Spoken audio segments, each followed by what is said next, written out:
In this video, I'm going to show you how to add audio or sound to your PowerPoint project. So firstly, open your PowerPoint project. Now click on Insert.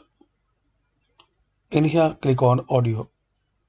So click on this drop down and you will find option Audio on my PC, Record Audio.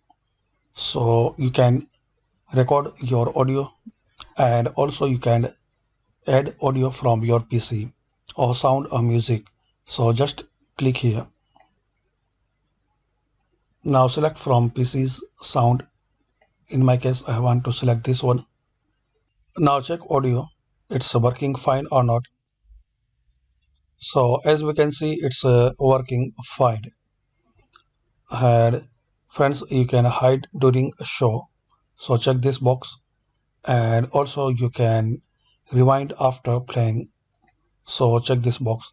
And there are some another options like audio start on one click and automatically. So when this light will open, this audio or sound will be opened.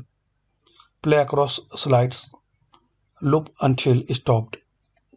So like this you can add audio to PowerPoint, and there are some options. You can use one by one and you can know how these all options are working. Hopefully friends, you like this video. Thanks for watching.